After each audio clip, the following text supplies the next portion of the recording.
Hello everyone. In this video I'm going to be going over the Novation Ultranova Synthesizer. This thing is pretty awesome. I've used it in multiple performances and I also use it for recording in FL Studio. What's great about this is you can use it both as a controller through USB.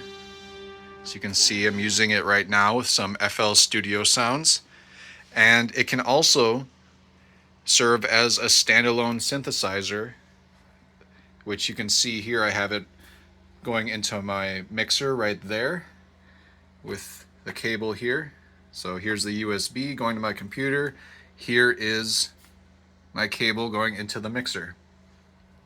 So starting out with using this as a controller, the keys do have velocity, so the harder you hit them, the more velocity your notes will have. And you can play soft if you want, just a little bit. These keys are semi-weighted as well, so that's really nice. They're not really cheap and flimsy feeling. They're got a little bit of weight to them, which is nice. And these knobs do work with certain things in FL Studio. So you can see this knob right here. If I turn that, it's going to go through my channel rack selecting different instruments. So that's just a quick way to switch between those.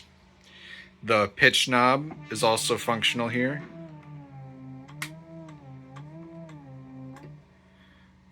Okay. And to set this up in FL Studio, say you plug it in and it is not working as a keyboard, just go to Options, MIDI Settings. Okay, and you can see Ultranova is right there. Input, Ultranova. You have to make sure this is enabled. If nothing is showing up, hit Refresh Device List. It'll refresh everything. Then just select this, make sure it's enabled. If it's disabled, it will not work. So just enable that.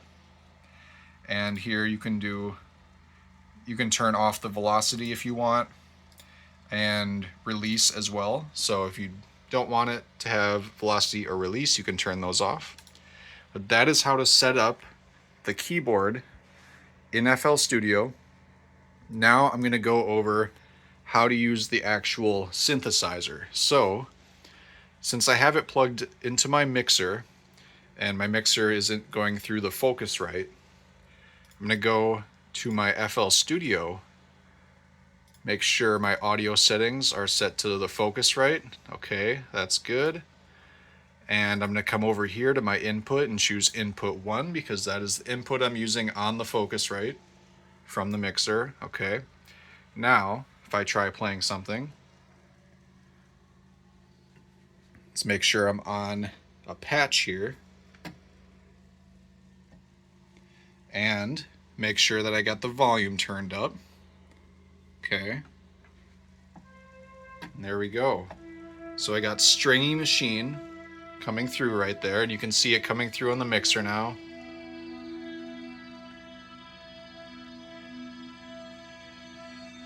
Alright, coming through at a good level there on the Focusrite. Got our volume knob right there to adjust if we want. And there are tons of preloaded patches. A lot of these are ones that I've edited. Okay, so we got oscillator, where you can really change. So we got set to sawtooth right now, but you can change the wave. So sine wave, triangle, sawtooth, all kinds of stuff in oscillator. You can really fine tune it like that.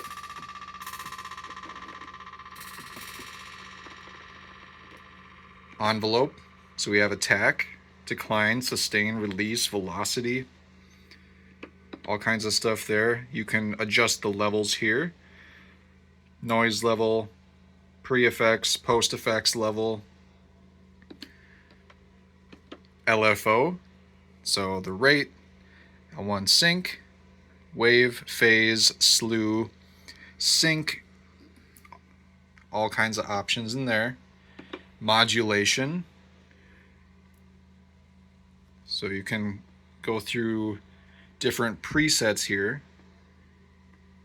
and it'll change that, and you can also edit them yourself. voice, this is gonna work with the vocoder. So let me see if I can get this going here. So you can see that the levels are coming through and the sound is coming through as well as I'm speaking into this microphone right here. So the vocoder is pretty awesome. I honestly haven't used it that much, but it's a pretty cool feature to have on here. And then we got the arpeggiator that you can latch to a key, chord, so you can set what chord you want it to be. You press edit, transpose, start, accept, and then there are the chords that you can make. And that is pretty much a basic overview of what you can do with this synth. There's a lot more features and you can really go deep on this synthesizer and create some awesome customized sounds. You can really go deep on this synth and kind of go crazy making your own sounds. I really love it for my ambient music. It's pretty great for that. And yeah, I just thought I would make this quick video going over this synthesizer. I've had it for many years and probably will have it for many more. So if you enjoyed this video, please like and subscribe, and I'll see you in the next one. Thanks.